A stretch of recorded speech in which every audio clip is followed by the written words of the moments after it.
O'rmon ortidagi tog'lar bag'rida Bo'rijar deb nomlangan bir vodiyda bo'rilar to'dasi yashardi. Bahor yaqinlashib, tog'larda qor asta sekin eriy boshladi.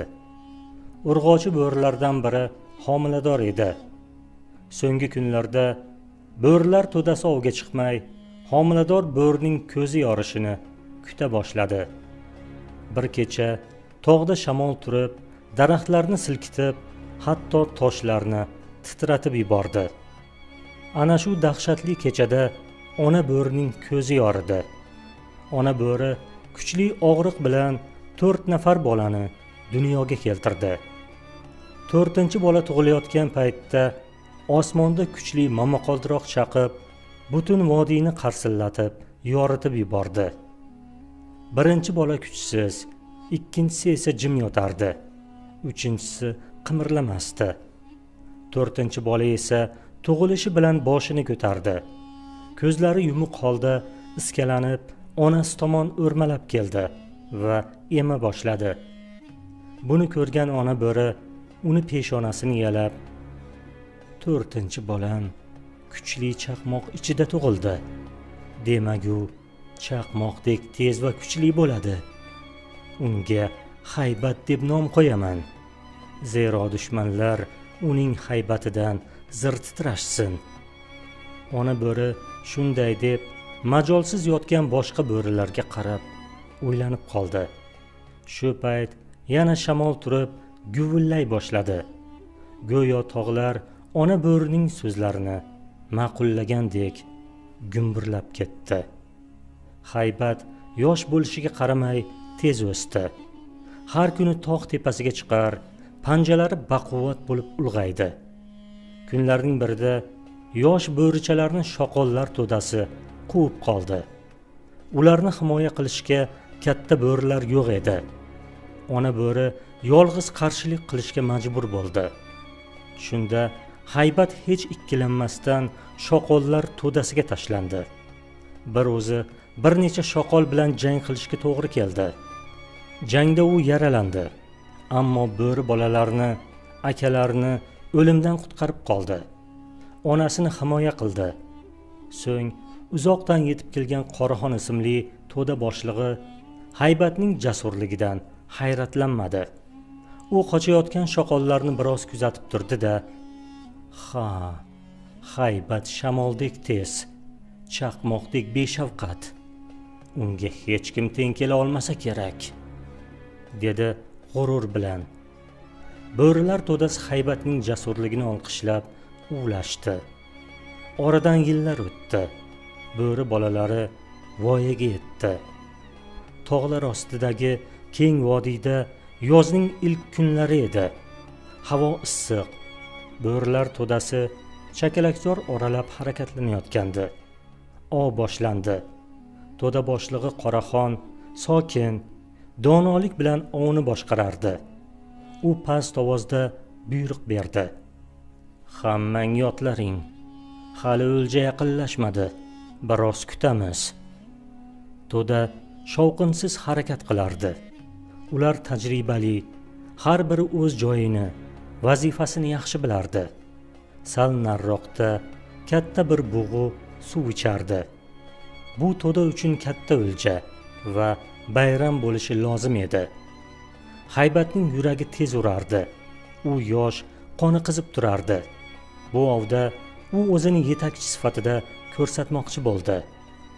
"Sabr qil. Bug'u hali uzoqda", dedi Qoraxon shivirlab. Ammo haybat bunga bo'ysunmadi. Ko'z o'ngida epchillik, g'alaba va maqtovlar namoyon bo'ldi. U chuqur nafas olib, chaqqonlik bilan oldinga otildi va bug'uga tashlandi. Shovqinni sezgan bug'u orqasiga qaradi va qattiq tepindi. Shovqin ko'tarilib, daraxt shoxidagi qushlar osmonga ko'tarildi. Qolgan bo'rilar ham hujumga o'tdi. Ammo kech edi. Ov buzildi. Bug'u va uning to'dasi qochib ketdi. Qoraxon jahl bilan qattiq uvladi. Uning ovozidan tog'lar titrab ketdi. "Haybat, nega buyruqsiz harakat qilding?" sen g'urg'uringni to'dadan ustun qo'yding. Haybat jim bosh egib turdi. Ko'zlarida alam va iztirob bor edi. Men faqat yordam bermoqchi edim, dedi u yer tirnab. Qoraxon esa, yordam sabr bilan bo'ladi. Sen menga quloq solmading. Quloqsiz bo'ri to'da uchun xatardir. Menga bo'ysunmagan har bir bo'ri to'da uchun halokatdir. Bu so'zlarni eshitgan Haybat to'daga orqasini o'girdi. Haybatning onasi yig'lab to'daga iltijo qilgandek termildi. Lekin Qoraxon bosh chayqadi. To'damizda qonun bor. Qonun mehrdan ustundir. To'dada tartib yo'q bo'lsa, bu yaxshilikka olib bormaydi. Bo'ri qonunga bo'ysunmasa, to'dada unga joy yo'q. Sen kuchlisan, lekin aqlsizsan. Seni to'dadan haydayman, toki boshingga keladigan sinovlar senga saboq bo'lsin. Haybat sukut bilan to'dani tark etdi. Shu kundan boshlab Haybat uchun sinovli, og'ir kunlar boshlandi. Chunki kechagina bo'rilar to'dasining faxri bo'lgan Haybat yakka bo'riga aylangandi.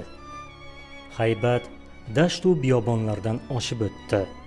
Birinchi kecha sovuqdan titradi. Ikkinchi kecha esa och qoldi.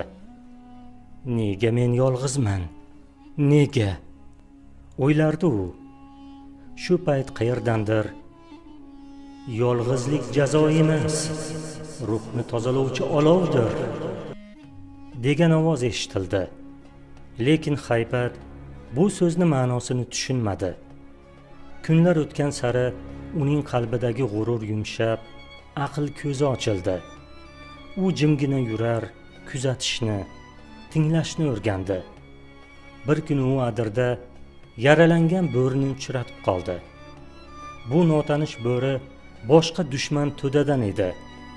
Haybat yaqinlashib kelib unga o'ljasidan berdi.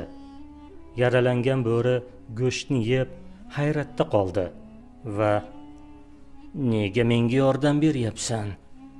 Biz dushmanmiz-ku?" deb so'radi. Yomonlikka yomonlik bilan javob berish oson, lekin haqiqiy kuch boshqa narsada. Barchamiz bo'ri ekanligimizni unutmasligimiz kerak. Bu so'zlar yarador bo'rining yuragida bir umrga qoldi. Oradan vaqtlar o'tib, bir kuni Haybatning qalbida vatan tuyg'usi qo'zg'aldi. Onasini sog'indi. Bir ko'rsam armonim yo'q edi, dedi-da tog'lar tomon yugurib ketdi. Shirin xayollar bilan bo'rijarga yaqinlashdi. Shu payt qayerdandir gumbirlagan miltiq ovozi eshitildi. Qarasa, uning jonajon to'dasi, onasi va do'stlari ovchilar qurshovida qolgandi. "Hammasini qirib tashlash kerak", deb baqirdi ovchilardan biri. Haybat hech ikkilanmasdan chaqmoqdek ovchiga tashlandi. Birinchi ovchi jardan qulab halok bo'ldi. Ikkinchi ovchi unga o'q uzdi. Haybat og'ir yaralandi, lekin qaytmadi. Ovchi miltiqni qayta o'qlashga ulgurmay, Haybat changalida tilkapora bo'ldi. Haybat ona bo'ri uchun har narsaga tayyor edi. Buni ko'rgan uchinchi ovchi ortga chekindi va butalar orasida g'oyib bo'ldi. Yakka bo'ri g'azab bilan uni kuzatib turdi. Atrof biroz tinchigach, Haybat jarlik yoqasida qolgan onasi tomon yugurdi. Ona bo'ri Haybatni yaralanganini ko'rib qo'rqib ketdi. Haybat onasi oldiga keldi-da, uni poyiga yiqildi. Onasining oyoqlarini hidlab, ko'zlarini yumdi. Ona bo'ri ko'zlarida yosh bilan Haybatni bag'riga bosdi. Ular unsiz, mehr bilan uzoq didorlashdi. Qarib qolgan to'da boshlig'i Haybatga biroz tikilib turdi-da, "Seni biz haydagan edik, lekin sen to'da uchun joningni ayamading", to'damizga xush kelibsan. Men qarib qoldim. Endi to'dani senga ishonib topshirsam bo'ladi. To'da boshlig'ining so'zlarini barcha bo'rilar bir ovozdan ma'qullab, sukut bilan bosh egdi. Haybat jar yoqasida, onasi oldida yotardi. Yaralangan, lekin tirik. Ona bo'ri uni yuzini yalab, ko'zlaridan yosh oqdi. Haybat sekin boshini ko'tardi. Qoraxon uning yelkasiga peshonasini qo'ydi. Bu yetakchilik qasamyodi edi. Yolg'izlik Haybatga kuch berdi. Yolg'iz bo'lish zaiflik emasligini tushundi. Bo'rining kuchi tishida emas, ruhida ekanini bildi. Rivoyat yoqqan bo'lsa like bosib, izohda fikringizni yozib qoldiring. Obuna bo'lishni unutmang.